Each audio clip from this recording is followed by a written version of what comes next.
Hello friend, कैसे हैं आप लोग। तो आइए चालू करते हैं आज का टॉपिक 6। ये हिस्ट्री का क्लास 6 चैप्टर है। आज की हम बात करते हैं, आज के टॉपिक में नए प्रश्न नए विचार के ऊपर बात करेंगे। इस टॉपिक में हम दो महत्वपूर्ण यहाँ पर महात्मा के बारे में बात करने वाले हैं। पहले जो महत्वपूर्ण महात्मा है उसे हम कहते हैं सिद्धार्थ कहते हैं या गौतम कहते हैं। दूसरी यदि हम बात करते हैं यहाँ पर तो महावीर के बारे में बात करेंगे। महावीर या फिर आप जैन धर्म के बारे में बात कर सकते हैं। हम इन दोनों के बारे में आज के टॉपिक में बात करेंगे। जब बात करते हैं आज का पहला टॉपिक, तो आज के पहले टॉपिक में कहता है बुद्ध की कहानी के बारे में बात करता है। कह रहा है बौद्ध धर्म के संस्थापक सिद्धार्थ थे, जिन्हें गौतम के नाम से भी जाना जाता है। तो पता होगा आप लोगों को कि जो गौतम बुद्ध थे, गौतम बुद्ध के बचपन का नाम सिद्धार्थ था। इनके बचपन का नाम सिद्धार्थ था। जैसे कि हर व्यक्ति के अपने बचपन का नाम अलग अलग होता है ना, वैसे ही यहाँ पर महात्मा बुद्ध का, जिन्हें गौतम बुद्ध भी कहते हैं, उनके बचपन का नाम सिद्धार्थ था। उनका जन्म 2500 साल पहले हुआ था। लेकिन इनका जन्म 2500 साल यदि पहले हुआ है तो इसका जन्म एक्यूरेट कब हुआ था। इनका जन्म एक्यूरेट की बात करते हैं, टाइमिंग के बारे में। तो इनका जो जन्म होता है वो 563 ईसा पूर्व, ईसा पूर्व कब कहाँ पर होता है, तो ये होता है आपका लुम्बिनी में होता है। ये आपका लुम्बिनी में इनका जन्म देखने को मिल जाता है। इस प्रकार से देखा जाए तो यहाँ पे कहा जाता है कि ये वह समय था जब लोगों के जीवन में तेजी से परिवर्तन हो रहे थे। जैसा कि तुमने अध्याय 5 में पढ़ा है, महाजनपदों के कुछ राजा इस समय बहुत शक्तिशाली हो गए थे। हजारों सालों के बाद फिर से नगर उभर रहे थे, मतलब कि अब यहाँ पर नए नए नगर के उद्भव होने का समय था। कह रहा है कि गांव के जीवन में भी बदलाव आ रहा था। अब गांव के जीवन के अंदर बदलाव की बात करते हैं तो यहाँ पर नए नए धर्मों की स्थापना की जा रही थी, नए नए विचार उत्पन्न हो रहे थे। ये क्या हो रहा है, यहाँ पर नए नए हमारे पास विचार आ रहे थे। तो यहाँ पर विभिन्न प्रकार के विचारों का उद्भव होता है, इसलिए कहता है कि गांव के जीवन में अब बदलाव देखने को मिलता है। कह रहा है कि बहुत से विचारक इन परिवर्तनों को समझने का प्रयास कर रहे थे। वे जीवन के सच्चे अर्थ को जानने का चाह रहे थे कि एक्चुअल में जीवन के सच्चे अर्थ क्या होते हैं। उनके बारे में इन्होंने काफी सारा खोजबीन करने का काम चालू किया। इसमें वो आगे कहते हैं कि बुद्ध क्षत्रिय थे तथा शाक्य नामक एक छोटे से गण से जुड़े हुए थे। मतलब कह रहा है कि जो गौतम बुद्ध थे, वो गौतम बुद्ध एक शाक गण से जुड़े हुए थे। मतलब वो किससे जुड़े हुए हैं, तो वह गण संप्रदाय से या गण नामक एक छोटे से संघ से जुड़े हुए थे। कहता है कि युवा अवस्था में ही ज्ञान की खोज में उन्होंने घर के सुखों को छोड़ दिया और अनेक वर्षों तक वे भ्रमण, मतलब कि घूमते रहते हैं तथा अन्य विचारकों से मिलकर के वह चर्चा करते हैं।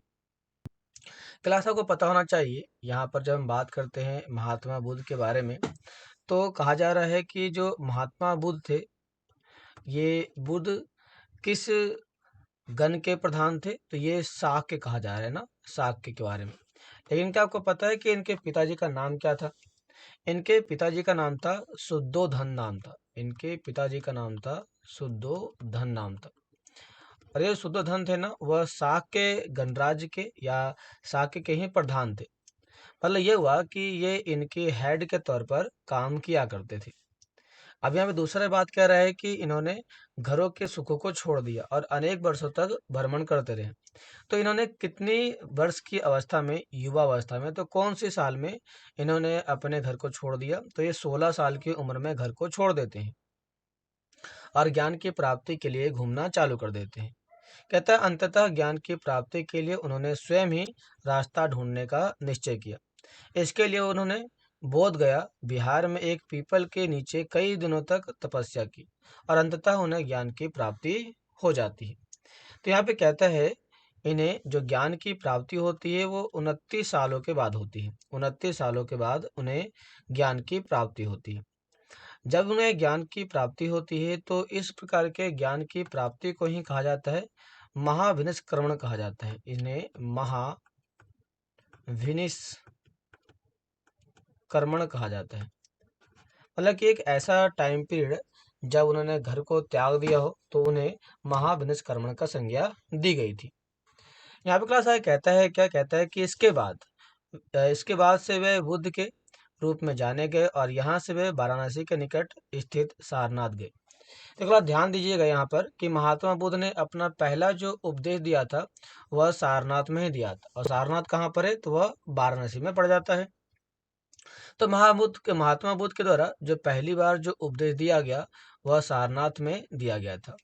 कुशीनारा में मृत्यु से पहले का शेष जीवन उन्होंने पैदल ही एक स्थान से दूसरे स्थान की यात्रा करने और लोगों को शिक्षा देने में व्यतीत किया था।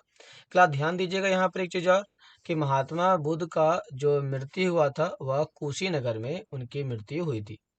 तो यहाँ पर आपके पास दो क्वेश्चन आ गए। पहला क्वेश्चन तो यह आता है यहाँ पर आपके कि महात्मा या बौद्ध धर्म की बात करते हैं तो इसकी स्थापना किसने की थी, तो इसकी जो स्थापना थी वह गौतम बुद्ध ने इसकी स्थापना की थी। इनकी स्थापना कब की गई, तो इसकी स्थापना 563 में की गई थी। थोड़ा सा और आगे बढ़ते हैं तो इन्होंने कब अपना घर त्यागा था, तो 16 साल की उम्र में इन्होंने अपना घर त्यागा था। इन्हें ज्ञान की प्राप्ति कहाँ पर होती है, तो इन्हें ज्ञान की प्राप्ति गया में होती है, बोध गया जिसे आप कह सकते हो।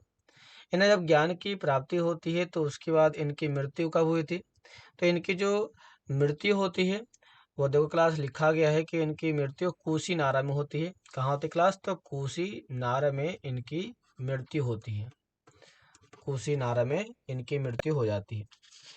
क्लासेस में आगे देखो कहा भी जाता है कि जब इनको मृत्यु होती है तो मृत्यु के बाद ही इन्होंने काफ़ी लंबे समय तक अपने धर्म को बढ़ावा देने के लिए कई जगहों पर जब घूमते रहे तो इन्होंने पैदल यात्रा के माध्यम से ही अपने धर्म को फैलाने का काम चालू किया था।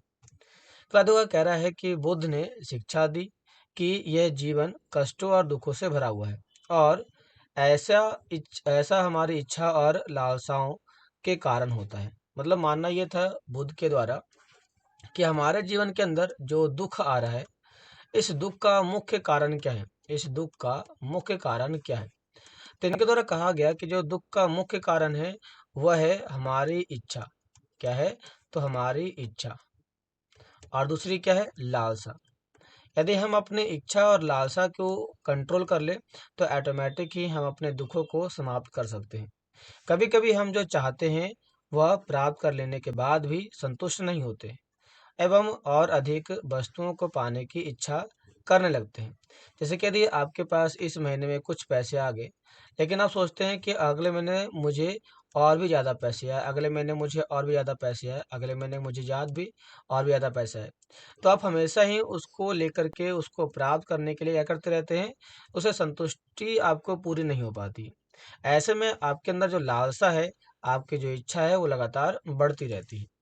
बुद्ध ने इस लिप्सा को तंजा या तृष्णा कहा है। क्या कहा है, तृष्णा कहा है। बुद्ध ने शिक्षा दी कि आत्म संयम अपना करके हम ऐसी लालसा से मुक्ति पा सकते हैं। मतलब ये हुआ कि जो आपको मिल रहा है आप उसमें ही संतुष्टि कीजिए। इसलिए महात्मा बुद्ध ने कहा था क्या, महात्मा बुद्ध ने कहा था संतोषम परम सुखम कहा था। जितने में आपके पास है उतने से ही आप संतोष करें, ताकि उसी में आपका परम सुख की स्थापना और कल्पना की जा सकती है। इसलिए यहाँ पे उन्होंने कहा था कि यदि व्यक्ति लगातार कोई नई चीज़ों की इच्छा करता है तो इसी चीज़ को कहा गया था, तृष्णा कहा गया था। और उन्होंने कहा था कि यदि आप चाहते हैं कि आप अपने जीवन में दुखों से दूर पाना चाहते हैं तो आप आत्म संयम को अपनाने का काम करें। तो क्लास इसके माध्यम से कोई भी व्यक्ति अपने दुखों से पार पा सकता है, उससे बाहर निकल सकता है। कह रहे हैं कि उन्होंने लोगों को दयालु होने, मनुष्यों के साथ साथ जानवरों के जीवन का भी आदर करने की शिक्षा दी। वे मानते थे कि हमारे कर्मों के परिणाम, चाहे वे अच्छे हो या बुरे, हमारे वर्तमान जीवन के साथ साथ बाद के जीवन को भी प्रभावित करता है। अब देखो क्लास, यहाँ पे दो बातें आती हैं। यहाँ पर तो पहली बात आ रही है कि महात्मा बुद्ध की कौन कौन से शिक्षा थी। तो महात्मा बुद्ध के द्वारा जो शिक्षा दिया गया था, उन्होंने पहले शिक्षा क्या दी, उन्होंने पहले शिक्षा दी कि यहाँ पर जानवरों और इंसानों दोनों के ही साथ आप अपने अच्छे व्यवहार को स्थापित कीजिए, उनको बढ़ावा दीजिए। इसको इन्होंने बढ़ावा देने का काम किया था और उन्हें प्रभावशाली तरीके से स्थापित किया था। इसके साथ साथ देखा जाए तो उन्होंने एक बात और भी कही थी, और वो ये था कि बड़ों का सम्मान करना, महिलाओं के साथ भेदभाव नहीं करना, उन्होंने एक बात और भी कहा था यहाँ पर कि अब आप हमेशा ही अपने यहाँ आने वाले ब्राह्मणों और पुरोहितों की सेवा करना और अपने से निम्न जाति के लोगों के प्रति आदर और व्यवहार रखना, ऐसे कुछ उनके द्वारा ज्ञान की प्राप्ति दी गई थी और शिक्षा प्रदान किया गया था। क्लास इसी में वो आगे कहते हैं, क्या कहते हैं कि आ, हमारे बुरे इन्होंने कहा था कि हमारे जीवन में आज ही नहीं बल्कि मरने के बाद भी वो हमारे जीवन में साथ में चलता रहता है। तो यहाँ पे सबसे बड़ी बात यह आती है कि इन्होंने एक बात को और शामिल कर दिया और वो था पुनर्जन्म के बारे में बात कर दिया। पुनर्जन्म मतलब ये होता है कि आपने जो इस जन्म में किया है उसका भुगतान तो आप इस जन्म में भरेंगे ही, लेकिन आपको अगले जन्म में भी यही काम करना पड़ेगा। इसीलिए इसको कहा गया था, क्या, पुनर्जन्म कहा गया था। यहाँ पर ये कहता है कि बुद्ध ने अपनी शिक्षा सामान्य लोगों की प्राकृत भाषा में दी थी। अब यहाँ से क्वेश्चन और आ गया कि महात्मा बुद्ध के द्वारा दी गई शिक्षा किस भाषा में थी, तो वो थी आपकी प्राकृत भाषा में थी। प्राकृत भाषा में ज्ञान को दिया गया था। कहता है कि बुद्ध ने कहा कि लोग किसी शिक्षा को केवल इसलिए नहीं स्वीकारे कि यह उनका उपदेश है, बल्कि वह उसे अपने विवेक से मापे। आओ देखें उन्होंने ऐसा किस प्रकार किया था। मतलब ये हुआ कि यहाँ पर लोगों ने महात्मा बुद्ध की शिक्षा को प्राकृत भाषा में जो ग्रहण किया, क्यों ग्रहण किया, ऐसा क्या कारण था ग्रहण करने का। तो मेन कारण ये था क्योंकि लोगों ने उन शिक्षाओं को अपने जीवन में अपनाने का काम किया और देखा कि क्या ये हमारे जीवन के लिए सही है या गलत है। आइए देखते हैं देखते हैं कहानी के बारे में। कह रहा है किसा गौतमी की कहानी। यह बुद्ध के विषय में एक प्रसिद्ध कहानी है। एक समय की बात है। किसा गौतमी नामक एक स्त्री का पुत्र मर गया। इस बात से वह दुखी दुखी हुई और वह अपने बच्चों को गोद में लिए नगर की सड़कों पर घूम घूम कर लोगों से प्रार्थना करने लगी कि कोई उसके पुत्र को जीवित कर दे। एक भला व्यक्ति उसे बुद्ध के पास ले गया। बुद्ध ने कहा, मुझे एक मुट्ठी सरसों के बीज लाकर दो, मैं तुम्हारे पुत्र को जीवित कर दूंगा। कहता है किसा गौतमी बहुत प्रसन्न हुई, पर जैसे ही वह बीज लाने के लिए जाने लगी तभी बुद्ध ने उसे रोका और कहा कि ये बीज एक ऐसे घर में मांग कर लाओ जहाँ किसी की मृत्यु ना हुई हो। कहती है कि जहाँ किसी की मृत्यु ना हुई हो, आप वहां से उस बीज को मांग के लाओ। फिर यह कहता है क्या किसा किसा गौतमी एक दरवाजे से दूसरे दरवाजे गई, लेकिन वो जहां भी गई उसने पाया कि हर घर में किसी न किसी की पिता, माता, बहन, भाई, पति, पत्नी, बच्चे, चाचा, चाची, दादा, दादी की मृत्यु हुई है। वह दुखी माँ को क्या शिक्षा देने के प्रयास कर रहे थे। वो प्रयास ये कर रहे थे कि जो व्यक्ति जन्म लेता है उस व्यक्ति की मृत्यु होती ही होती है। मतलब जो भी संसार में आया है उसे एक समय के बाद जाना ही जाना है। यही शिक्षा महात्मा बुद्ध देना चाहते थे उस व्यक्ति को। कह रहा है कि उपनिषद क्या होता है। आइए देखते हैं उपनिषद के बारे में। कहता है जिस समय बुद्ध उपदेश दे रहे थे उसी समय या उससे भी थोड़ा पहले दूसरे अन्य चिंतक भी उसी कठिन प्रश्नों का उत्तर ढूंढने का प्रयास कर रहे थे। उनमें से कुछ मृत्यु के बाद के जीवन के बारे में जानना चाहते थे कि जब व्यक्ति मर जाता है तो मरने के बाद जब वो दूसरे संसार में चला जाता है तो उस संसार में उसके साथ क्या होता है, कैसा होता है, इसके बारे में लोग जानना चाहते थे। जबकि अन्य यज्ञों की उपयोगिता के बारे में जानने को उत्सुक थे कि जब व्यक्ति जीवित होता है तो जीवित होते टाइम वह कई सारे यज्ञ करता है, तो यज्ञ के क्या प्रतिफल मिलते हैं, यज्ञ के क्या बेनिफिट मिलते हैं, इसके बारे में लोग जानने के लिए उत्सुक थे। इनमें से अधिकांश चिंतकों का यह मानना था कि इस विश्व में कुछ तो ऐसा है जो कि अस्थायी है, जो परमानेंट है और जो मृत्यु के बाद भी बचा रहता है। उन्होंने इसका वर्णन आत्मा, ब्रह्म और सार्वभौम आत्मा के रूप में किया। मतलब जब आप मर जाते हैं तो आपको पता है कि मरने के बाद हमारी जो आत्मा होती है वो आत्मा मरती नहीं है, बल्कि ये आत्मा संसार में घूमती रहती है। क्या होती रहती है, तो संसार में घूमती रहती है। जब ये संसार में घूमती है तो ये ऐसे शरीर की तलाश कर रही होती है जो उसकी आत्मा को बेनिफिट कर सके, उसकी आत्मा को संतुष्ट कर सके। ये फिर उसी आत्मा में समा जाती है। वे मानते थे कि अंततः आत्मा और ब्रह्म एक ही हैं, क्योंकि जिसके अंदर आत्मा होती है उसी के अंदर भगवान भी होता है। तो ये दोनों के दोनों क्या हैं, एक ही है, ऐसा माना गया। कहता है कि ऐसे कई विचारकों का संलग्न उपनिषद में दिया गया है जो इस प्रकार से मानते थे कि आत्मा और ब्रह्म अलग अलग है या फिर एक ही है। उपनिषद उत्तर वैदिक ग्रंथों का हिस्सा है, मतलब कि उत्तर वैदिक काल के टाइम में उपनिषद को लिखने का काम चालू किया गया। उपनिषद का शाब्दिक अर्थ होता है गुरु के समीप बैठना। इन ग्रंथों के अध्यापकों और विद्यार्थियों के बीच बातचीत का संकलन किया जाता है। जैसे कि आज के टाइम में यदि कोई टीचर आपको पढ़ाता है तो आप उसके सामने बैठे रहते हो, तो यही क्या है, यही तो है उपनिषद। मतलब ये हुआ कि जो उपनिषद है वो उत्तर वैदिक काल में लिखा गया था। और इसकी जो महत्वपूर्ण विशेषता थी, इसमें शिक्षक और विद्यार्थी दोनों साथ में बैठा करते थे। प्रायः ये विचार सामान्यतः वार्तामाला के रूप में प्रस्तुत किया गया। जब हम एक दूसरे से बात करते हैं तो उस रूप में इस प्रकार की चीज़ों का इस्तेमाल काफ़ी बड़े स्तर पर किया जाता है। आइए बात करते हैं आगे नेक्स्ट पॉइंट में। तो कहता है बुद्धिमान भिखारी। कहता है कि यह वर्तमान या ये वार्तालाप छंदोग्य उपनिषद नामक एक प्रसिद्ध उपनिषद की कहानी सब पर आधारित है। तो ये एक टाइप की उपनिषद की कहानी के ऊपर डिसाइड किया गया है। कहता है सौनक सौनक व अभिप्रतारिणी नामक दो ऋषि सार्वभौम आत्मा का उपासना करते हैं। एक बार ज्यों ही वे भोजन करने के लिए बैठे, एक भिखारी आया और भोजन मांगने लगा। शोषण ने कहा, हम तुम्हें कुछ नहीं दे सकते। भिखारी ने पूछा, विद्वान जन, आप किसकी उपासना करते हैं? यहाँ पर फिर दूसरा व्यक्ति कहता है, उसने उत्तर दिया और कहा कि सार्वभौम आत्मा की, मैं आत्मा की उपासना करता हूँ। ओह! इसका मतलब आप ये जानते हैं कि ये सार्वभौम आत्मा संपूर्ण विश्व में विद्यमान है। मतलब कि जो आत्मा है वो पूरे विश्व में फैला हुआ है। ऋषियों ने कहा, हाँ हाँ, हम यह जानते हैं। भिखारी ने फिर पूछा, अगर ये सब सार्वभौम आत्म संपूर्ण विश्व में विद्यमान है, तो ये मेरे अंदर भी विद्यमान है, मेरे अंदर भी आत्मा है। मैं कौन हूँ? मैं इस विश्व का एक भाग ही तो हूँ। मतलब कि मेरे अंदर भी आत्मा है, तो मैं भी इसी का पार्ट हूँ। आप मेरी ही पूजा कर रहे हैं। तुम सत्य बोलते हो, युवा ब्राह्मण ने कहा। इसलिए हे ऋषियों, मुझे भोजन ना देकर के आप उस सार्वभौम आत्मा को भोजन देने से मना कर रहे हैं। भिखारी की बात की सच्चाई जानकर ऋषियों ने उसे भोजन दे दिया। भिखारी ने भोजन पाने के लिए ऋषियों को इस तरह मनाया। इससे आपको क्या समझ में आया? सिंपल सी बात है कि जहां पर भी हम रहते हैं वहां पर आपको आसपास में आत्मा देखने को मिलती ही, चाहे वो मैं हूँ, चाहे और कोई भी हो। इसमें कह रहा है कि इन चर्चाओं में भाग लेने वाले अधिकांश पुरुष ब्राह्मण और राजा होते थे। कभी कभी गार्गी जैसे कि स्त्री विचारक का भी उल्लेख मिलता है। विद्वता के लिए प्रसिद्ध गार्गी राज दरबार में होने वाले वाद विवाद में भाग लिया करते थे। निर्धन व्यक्ति इस तरह के वाद विवाद में बहुत कम ही हिस्सा लेते थे। इस तरह का एक प्रसिद्ध अपवाद सत्यकाम जावाल का है। सत्यकाम जावाल का नाम उसकी दासी माँ के नाम पर पड़ा था।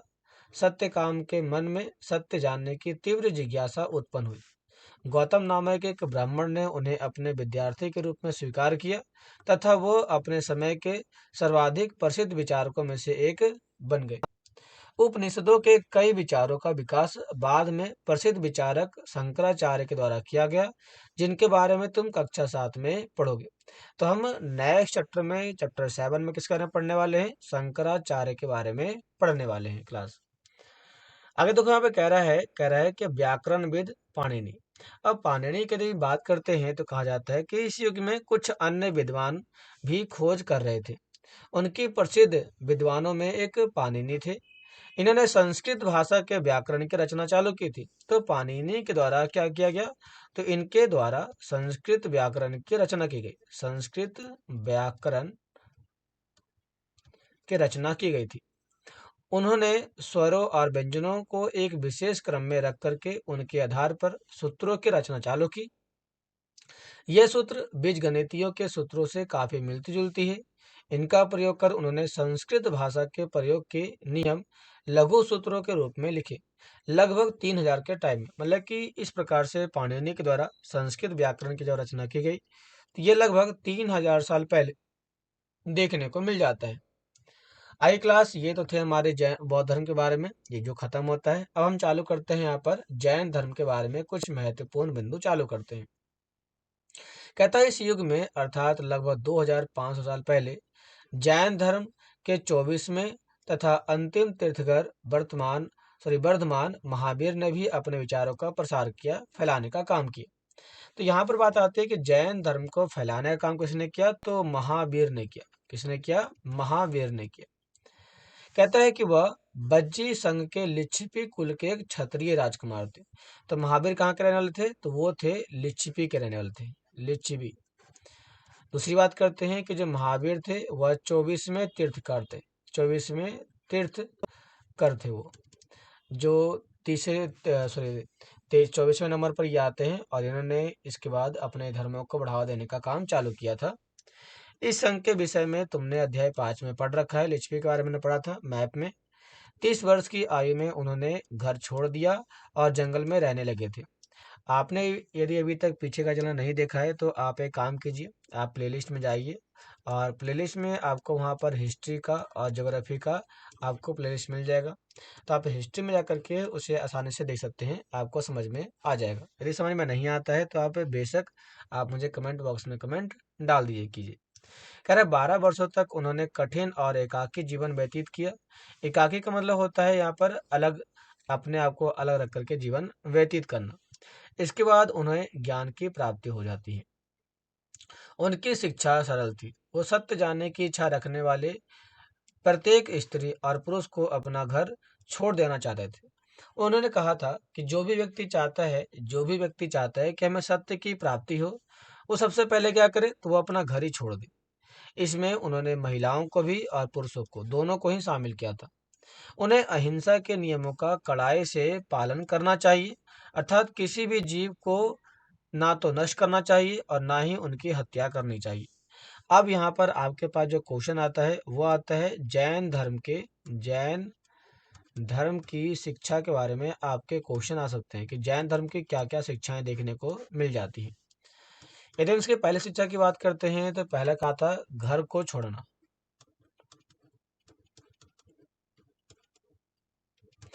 अब इन्होंने घर को छोड़ने के लिए किस लिए कहा था? ताकि आप सत्य की प्राप्ति कर सके। दूसरा इन्होंने जो बात किया था वो था अहिंसा, नॉन वायलेंस को इन्होंने बढ़ावा दी। ऐसा इसलिए था कि यदि आप नॉन वायलेंस को बढ़ावा देंगे तो ऑटोमेटिक ही आप दूसरों के खिलाफ हिंसा नहीं कर रहे हैं, आप उनके खिलाफ जो काउंटर था, आप उनके खिलाफ जो विद्रोह कर रहे थे वो अब खत्म कर दिए। आगे कह रहा है क्या? कह रहा है कि नियमों कड़ाई का पालन करना और किसी भी जीव को ना तो मारना ना ही उनकी हत्या करना। तो दूसरा तीसरा पॉइंट हो गया आपका क्या? तीसरा पॉइंट हो गया हत्या और कष्ट नहीं देना। हत्या और कष्ट नहीं देना। कहता महावीर का कहना था कि सभी जीव जीना चाहते हैं, सभी के लिए जीवन प्रिय है, मतलब कि इम्पोर्टेंट है, वो सभी अपने जीवन से प्यार करते हैं। महावीर ने अपनी शिक्षा प्रकृति में दी है, मतलब कि उनके द्वारा दिया गया ज्ञान, उनके द्वारा जो ज्ञान दिया गया था वो ज्ञान किस में था? तो वो ज्ञान प्राकृत भाषा में दिया गया था। कहता है प्रचलित क्षेत्र के आधार पर ही उनके अलग अलग नाम से भी, जैसे कि मगध में बोली जाने वाली प्राकृत मगधी कहलाया करती थी। तो यहाँ पे ध्यान दीजिएगा कि जो जैन धर्म के द्वारा अपने धर्मों को जो बढ़ावा दिया गया उसे प्राकृत भाषा में बढ़ावा दिया गया था, प्राकृत भाषा में। लेकिन यदि हम बात करते हैं मगध के बारे में तो मगध में इसी भाषा को क्या कहा गया? तो मगधी कहा गया था। क्या कहा गया था? इसे मगधी कहा गया था। कहता जैन नाम से जाने गए महावीर के अनुयायियों को भोजन के लिए भिक्षा मांग करके सदा सादा जीवन बिताना पड़ता था। उन्हें पूरी तरह से ईमानदार होना पड़ता था और चोरी ना करने उन्हें सख्त हिदायत दी गई थी। उन्हें ब्रह्मचर्य का पालन करना अनिवार्य था।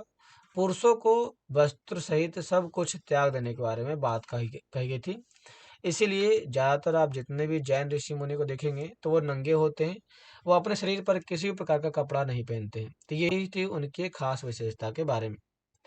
यहाँ पर कह रहा है क्या? यहाँ पर कहता है कि अधिकांश व्यक्तियों के लिए ऐसे कड़े नियमों का पालन करना अनिवार्य था।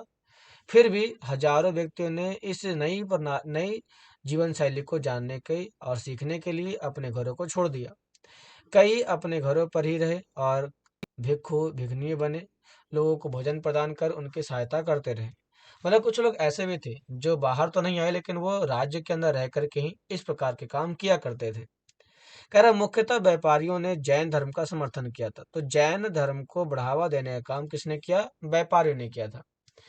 किसानों के लिए इन नियमों का पालन करना काफी ज्यादा कठिन था, क्योंकि फसल की रक्षा करने के लिए उन्हें कीड़े मकोड़ों का मारना अनिवार्य था। नहीं मारेंगे तो खेती में उत्पादन हो ही नहीं पाएगा। बाद की सदियों में जैन धर्म उत्तर भारत के कई हिस्सों के साथ साथ गुजरात, तमिलनाडु, कर्नाटक में भी फैल गया। तो बात यहाँ पर यह आती है कि जो जैन धर्म था, हमारे पास जो जैन धर्म था, ये कहाँ कहाँ फैलता है? तो ये आपका फैल जाता है उत्तर प्रदेश, ये यूपी में फैलता है, ये गुजरात में फैल जाता है, इसके साथ ये तमिलनाडु में फैल जाता है, इसके साथ देखा जाए तो ये कर्नाटक में फैल जाता है, कर्नाटक, ऐसे कई सारे भारतीय राज्यों में ये फैल जाता है। कहता है कि महावीर और उनके अनुयायियों की शिक्षा कई शताब्दियों तक मौखिक रूप से रहती है। वर्तमान रूप में उपलब्ध जैन धर्म की शाखाएं लगभग 1500 वर्ष पूर्व गुजरात में वल्लभी नामक स्थान पर लिखी गई थी। तो क्लास में बात आती है क्या? यहाँ पर बात आती है कि महा जैन धर्म की जो शिक्षा थी, जैन धर्म की जो हमें शिक्षा देखने को मिलती है, वह 1500 साल पहले लिखी गई थी। और ये कहाँ लिखी गई थी? ये गुजरात में लिखी गई थी। गुजरात में कहाँ पर? तो गुजरात में पल्लभी पल्लभी नामक स्थान पर इसे लिखने का काम किया गया था। आइए देखते हैं, इसके बाद हमारा नेक्स्ट पॉइंट आता है संघ के बारे में बात करते हैं कि संघ क्या होता है। जैसे संघ की बात करते हैं तो कहता है महावीर और बुद्ध दोनों का ही मानना था कि घर का त्याग करने पर ही सच्चे ज्ञान की प्राप्ति हो सकती है। ऐसे लोगों के लिए उन्होंने संघ शब्द का इस्तेमाल किया। संघ का इस्तेमाल घर को छोड़ने वाले लोगों के लिए किया गया। घर को छोड़ने वाले लोग,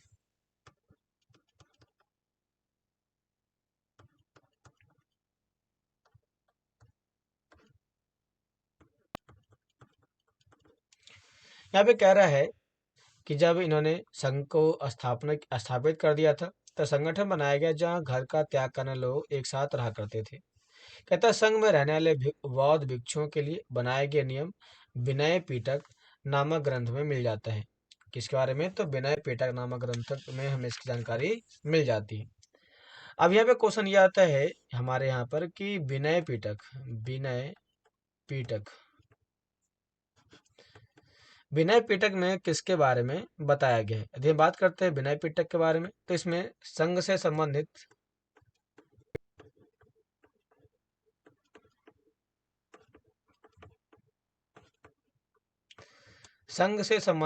नियमों तथा दैनिक जीवन से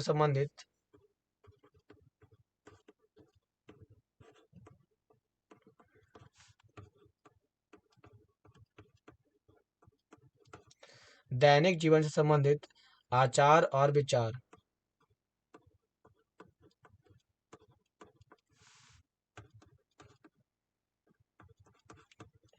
नियमों और कानूनों,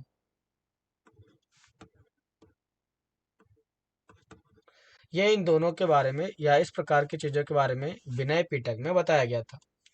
विनय पिटक से हमें पता चलता है कि संघ में पुरुष और स्त्रियों के रहने के लिए अलग अलग व्यवस्था की गई थी। सभी व्यक्ति संघ में प्रवेश ले सकते थे। हालांकि संघ में प्रवेश के लिए बच्चों को अपने माता पिता से, दास को अपने स्वामी से, राजा के यहाँ पर काम करने वाले लोगों को राजा से तथा कर्जदारों को अपने देनदारों से अनुमति लेनी पड़ती थी। मतलब कि जब भी आप यहाँ से जाएंगे तो आपको जाने के लिए किसी न किसी से परमिशन लेना अनिवार्य कर दिया गया था। कहता है कि एक स्त्री को इसके लिए अपने पति से अनुमति लेना भी अनिवार्य था। संघ में प्रवेश लेने वाले स्त्री पुरुष बहुत सादा जीवन जीते थे। वे अपना अधिकांश समय ध्यान करने में बिताया करते थे और दिन के एक निश्चित समय में वे शहरों और गांव में जाकर के भिक्षा मांगने का काम करते थे। यही कारण है कि उन्हें भिक्षु और भिखनी कहा गया था और वे आम लोगों को शिक्षा देते थे और साथ ही साथ एक दूसरे की सहायता भी किया करते थे। जब कोई भी समाज एक साथ रहता है तो उनकी जरूरतों को आपस में बांट करके हल करने का काम यहाँ पर किया गया था। कहते हैं किसी तरह की आपसी लड़ाई का निपटारा करने के लिए वे प्राय बैठक भी किया करते थे। अब बैठक का मतलब होता है यहाँ पर क्या? यदि बात करते हैं बैठक के बारे में, तो बैठक इसलिए किया गया ताकि यहाँ पर जो दो व्यक्ति के बीच में जो समस्या होती है उसको सॉल्व करने के लिए काम किया गया था। कहता है संघ में प्रवेश लेने वाला या लेने वालों में ब्राह्मणों, क्षत्रियों, व्यापारियों, मजदूर, नाई, गणिकाय, दास शामिल किए गए थे। मतलब ये हुआ कि संघ के अंदर कौन कौन से लोग शामिल हो सकते हैं, तो ये इस प्रकार के लोग शामिल हो सकते हैं। तो इसमें क्या कर सकते हैं, संघ में शामिल होने वाले लोग, संघ में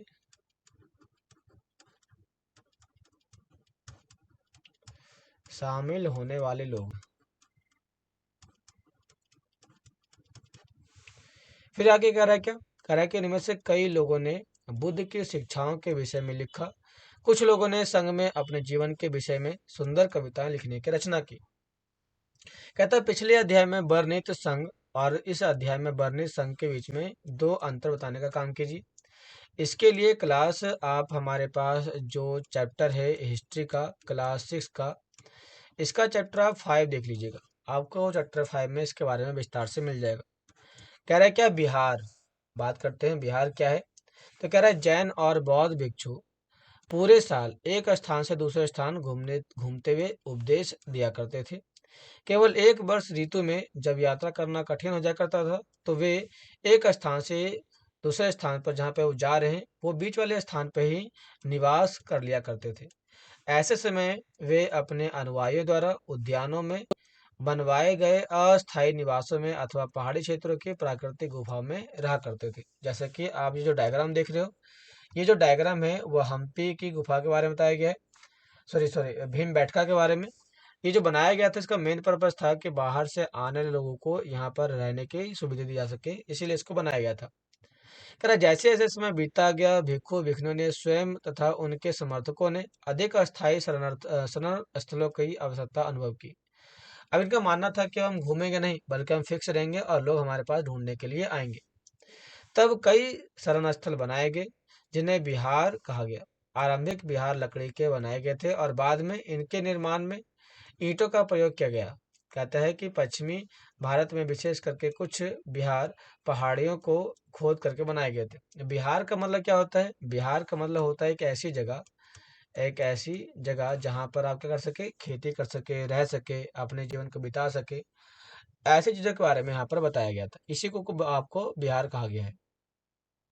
कहता है एक बौद्ध ग्रंथ से ज्ञात होता है, जिस तरह महासागरों से मिलने वाले नदियों की अलग अलग पहचान समाप्त हो जाती है, ठीक उसी प्रकार से बुद्ध के अनुयायी जब शिक्षाओं की श्रेणी में प्रवेश करते हैं, तो वे अपना वर्ण भूल जाते हैं, श्रेणी भूल जाते हैं और परिवार सब कुछ भूल भूल जाते हैं, त्याग देते हैं। प्राय किसी धनी व्यापारी, इसके बारे में तुमने अपने दोस्तों के बारे में सुना होगा। जब आपके दो दोस्त बात कर रहे होते हैं तो उनको पता ही नहीं होता कि कौन आ रहा है कौन जा रहा है, तो आप सब कुछ भूल जाते हैं। ठीक यहाँ पर भी यही बात कर रहे हैं। कह रहा है प्राय किसी धनी व्यापारी, राजा और भूस्वामी के द्वारा दान में दी गई भूमि पर बिहार का निर्माण होता है। बिहार, बिहार क्या है, तो यहाँ पर वो जगह थी या वो जगह था जहाँ पर इनके अनुयायी और ये लोग एक साथ रहा करते थे। स्थानीय व्यक्ति भिक्षु और भिखनियों के लिए भोजन, वस्त्र और दवाइयाँ लेकर के आया करते थे, जिसके बदले ये भिक्षु और भिखनु लोगों को शिक्षा दिया करते थे। आगे आने वाली शताब्दियों में बौद्ध धर्म उपमहाद्वीप के अलग अलग हिस्सों में फैल जाता है और बाहरी क्षेत्रों में भी फैल गया था। अब बात करता है कि अध्याय 9 में तुम इनके बारे में और अधिक विस्तार से पढ़ने का काम करोगे। आइए देखते हैं क्या कह रहे हैं। कह रहे हैं आश्रम की व्यवस्था। कह रहा है कि जैन और बौद्ध धर्म जिस समय लोकप्रिय हो रहे थे, उसी समय लगभग उस समय के ब्राह्मणों ने आश्रम धर्म की व्यवस्था का विकास कर दिया था। ये आश्रम शब्द का जो उपयोग था, ये रहने वाले तथा ध्यान रखने के लिए प्रार्थनाओं में आने वाले स्थान से इस्तेमाल किया गया था, बल्कि इसका उपयोग तात्पर्य जीवन एक ही था। कह रहे ब्रह्मचर्य की बात करते हैं। कह रहे गृहस्थ बना वानप्रस्थ संन्यास नामक 4 धर्मों की या आश्रमों की व्यवस्था की गई है। ब्रह्मचर्य की बात करते हैं तो कहता है ब्रह्मचर्य के अंदर इसके अंतर्गत ब्राह्मण, क्षत्रिय, वैश्य से अधिक अपेक्षा की जाती थी कि इस चरण के दौरान वे सादा जीवन बिता करके वेदों में पढ़ना चालू कर देंगे, ऐसा इनके द्वारा कहा गया था। यहाँ पे कह भी रहा है कि गृहस्थ आश्रम, जब आप घरों में रहते हैं, इसके अंतर्गत उन्हें विवाह कर एक गृहस्थ के रूप में रहना पड़ता था। वानप्रस्थ के अंतर्गत उन्हें जंगल में रह करके अपनी साधना करनी पड़ती थी। अतः उन्हें सब कुछ त्याग करके सन्यासी बनने बनने के काम को बढ़ावा दिया गया। कहता है आश्रम व्यवस्था ने लोगों को अपने जीवन का कुछ हिस्सा ध्यान में लगाने पर बल दिए गए। प्रायः स्त्री को वेद पढ़ने की अनुमति नहीं दी गई थी और उन्हें अपने पतियों के द्वारा पालन किए जाने वाले आश्रमों का अनुसरण करना पड़ा। क्लास है कहता है क्या कहता है अन्यत्र थोड़ा सा और ढूंढते तो कह रहा है कि एटलस में ईरान को ढूंढो। जारथुस्त्र एक ईरानी पैगंबर थे। उनके शिक्षाओं का संकलन जैन अवेस्ता नामक एक किताब में की जाती है। जैन अवेस्ता की भाषा और उसमें वर्णित रीति रिवाज वेदों की भाषा और रीति रिवाजों से अधिक लोकप्रिय या फिर उनसे मिलती जुलती देखने को पाती है। कहता है जरथुस्त्र की मूल शिक्षा का था क्या मतलब सूत्र था। कहता है सद्विचार सद्वचन और सद्कार यदि ये तीनों चीजें होती हैं तो आप ऑटोमेटिक ही अपने लक्ष्य को प्राप्त कर सकते हैं। कहता है हे ईश्वर बाल बल सत्य प्रधानता और सद्विचार प्रार्थना कीजिए कि जिनके चाहिए हम शांति बना सके। तो शांति को बनाए रखने के लिए यहाँ से हम प्रार्थना की बात करते हैं। कहता है 1000 से अधिक वर्षों तक जरथुशास्त्र ईरान का एक प्रमुख शासक था राजा था। कहता है बाद में कुछ जरथुशास्त्री ईरान से लेकर के या ईरान से ला करके गुजरात महाराष्ट्र के तटीय क्षेत्र में तट का मतलब होता है कोस्टल एरिया में पहुंचाया गया। कहता है कि वे लोग ही आज के आ, पारसियों के पूर्वज थे। पारसियों के जो हमारे पास पहले के टाइम में एंग्लो इंडियन लोग आए थे ये उन्हीं के पूर्वज माने जाते हैं क्लास। तो क्लास ये जो चैप्टर था आपका खत्म होता है। ये कैसा लगा आपको जरूर बताइए और वीडियो को सब्सक्राइब लाइक जरूर करें। तो मिलता है नेक्स्ट वीडियो में, तब तक के लिए धन्यवाद। Good night boss.